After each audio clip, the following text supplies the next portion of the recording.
WTC final শেষ হয়ে গেছে এবং আমি নির্লজ্জের মতো এতদিন পর ভিডিও বানাচ্ছি। তো এই জন্য আমার কোনো দুঃখ অনুভব হচ্ছে না, কারণ তেম্বা বাবুমাকে খুশি দেখে এবং সমগ্র সাউথ আফ্রিকান টিমকে খুশি দেখে আমি যে একটু আধটু নির্লজ্জ হয়ে গেছি, এটা আমার চলে।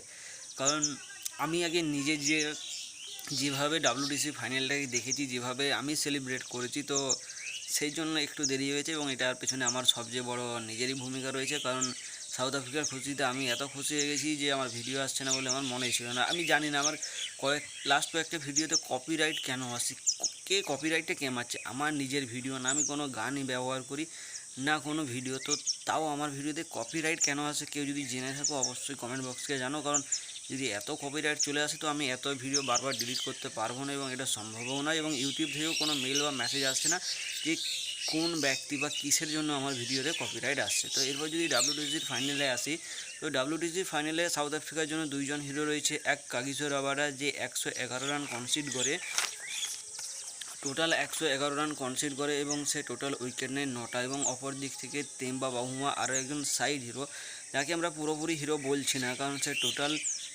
110 বা 111 120 সে যাই হোক টোটাল এরকমই একটা রান করে। এবং সে তারপরে রয়েছে এডেন মার্কাম, যা দ্বিতীয় নম্বর হিরোর কথা বলছিলাম সাউথ আফ্রিকার তরফ থেকে। তো সাউথ আফ্রিকার তরফ থেকে দ্বিতীয় ইনিংসে যেভাবে এডেন মার্কাম এক সাইডে দাঁড়িয়ে থাকে, তো বলতে গেলে দুইজন হিরোর কথা বলছি। এবার সাইড হিরো হচ্ছে তেম্বা বাভুমা যেভাবে সমগ্র সাউথ আফ্রিকান দলের মনে সাহস জুগিয়েছে এবং বলেছে যে ভাই তোরা চালিয়ে যা, আমি এক তরফ থেকে আছি, আমার হয়তো শরীর গোলমাল আছে বা আমার হয়তো ক্র্যাম্প এসছে, কিন্তু এটা কোনো ব্যাপার না, এখন দলের আমাকে সবচেয়ে বড় প্রয়োজন এবং আমি দলের জন্য সর্বদা আছি।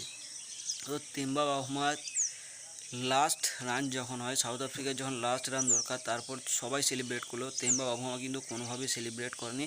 সে শুধু চেয়েছে নিজের ইমোশনকে কন্ট্রোলে রাখতে এবং বাকিবার তারপর ট্রফি নিয়ে সে যেভাবে সেলিব্রেট করছে সেটা তো একটা আলাদাই ব্যাপার। তো ডাব্লিউটিসি ফাইনাল শুরু হওয়ার আগে প্যাট কামিন্স এবং তেম্বা বাভুমার মধ্যে একটা কথোপকথন হয় এবং সেখানে তেম্বা বাভুমা জিজ্ঞাসা করে যে প্যাট কী লাগছে, কে ট্রফি নিয়ে যাবে। তো প্যাট কামিন্স বলে সবাই জানে কী লাগে। তখন তেম্বা বাহুমা নিজে বলে আমি তেম্বা বাহুমা সাউথ আফ্রিকার ছোটা ডন। যাকে সেই কনভারসেশনটা আমার বিশাল ভালো লেগেছে। তো এরপর যদি ম্যাচের দিকে আসি, ডাব্লিউটিসি ফাইনাল যারা যারা দেখেছে তারা সবাই জানো সাউথ আফ্রিকা টসে জিতে বল করার সিদ্ধান্ত নেয় এবং প্রথম ইনিংসে সবচেয়ে বেশি রান করে Beau Webster 72 run, Steven Smith 66। অপর দিক থেকে কাগিসো রাবাডা 51-তে 5, মার্কাস ইয়ানসেন 49-এ 3 উইকেট তুলে নেয়। সাউথ আফ্রিকার তরফ থেকে প্রথম ম্যাচে ডেভিড বেন্ডিংহাম 45, তেম্বা বাহুমা 36 এবং অস্ট্রেলিয়ার তরফ থেকে প্যাট কামিন্স 6 উইকেট 28 রানে, মিচেল স্টার্ক 41 রানে 2 উইকেট। অপর দিক থেকে দ্বিতীয় ইনিংসে মিচেল স্টার্ক সর্বোচ্চ রান করে অস্ট্রেলিয়ার তরফ থেকে 58 not out, Alex Carey 43। Second ইনিংসে কাগিসো রাবাডা 59-এ 4 এবং লুঙ্গিসান ইনগিরি 38 রান দিয়ে 3 উইকেট তুলে নেয়। অপর দিক থেকে এডেন মার্কাম 136 এবং তেম্বা বাহুমা 66 রান করে, মিচেল স্টার্ক 66-তে 3 এবং জস হেজেলউড 58 রান দিয়ে 1 উইকেট তুলে নেয়। তো তেম্বা বাহুমা 36 রান এবং 66 রান, 6-6-12, 6-3-9-10, 112 রান করেছিল দুটো ইনিংস মিলিয়ে। বাকিবার সাউথ আফ্রিকা প্রথম ইনিংসে 138 রান করে এবং দ্বিতীয় ইনিংসে 282।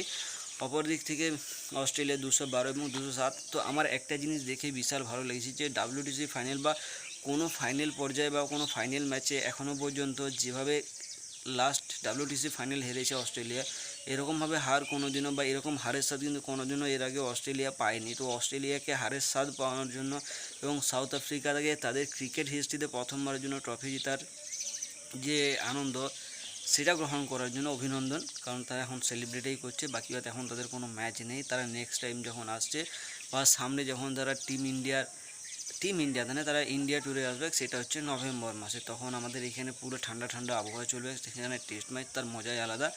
তো যাই হোক, তেম্বা বাহুমা সাউথ আফ্রিকা। তো জীবনে একটা জিনিস আমরা বলতে পারি, আমরা করোনার মতো মহামারী দেখেছি যেটা বিশ্বব্যাপী ছড়িয়ে পড়ে, আমরা যুদ্ধ হতে দেখেছি, বাংলাদেশকে স্বাধীন হতে দেখেছি, এখনকার দিনে প্লেন ক্র্যাশ দেখলাম, টিম ইন্ডিয়াকে 18 বছর পর টি20 ওয়ার্ল্ড কাপ জিততে দেখেছি, চ্যাম্পিয়ন্স ট্রফি জিততে দেখেছি, ডাব্লিউটিসি 2বার হারতে দেখেছি, অস্ট্রেলিয়াকে 2বার ডাব্লিউটিসি জিততে দেখেছি, নিউজিল্যান্ডকে তাদের ক্রিকেট হিস্ট্রিতে প্রথমবার ডাব্লিউটিসি ফাইনালে জিততে দেখেছি এবং এখন সাউথ আফ্রিকাকে তাদের সমগ্র ক্রিকেট হিস্ট্রিতে প্রথমবারের জন্য কোনো আইসিসির ফাইনাল ইভেন্টে গিয়ে ট্রফি জিততে দেখেছি। তো আমরা সব জিততে দেখেছি, শুধুমাত্র নিজের কেরিয়ারটাই হতে দেখিনি। তো যাই হোক, সুস্থ থেকো, ভালো থেকো, হাসতে থেকো এবং লাইক, কমেন্ট, শেয়ার, সাবস্ক্রাইব করে পাশে থেকো।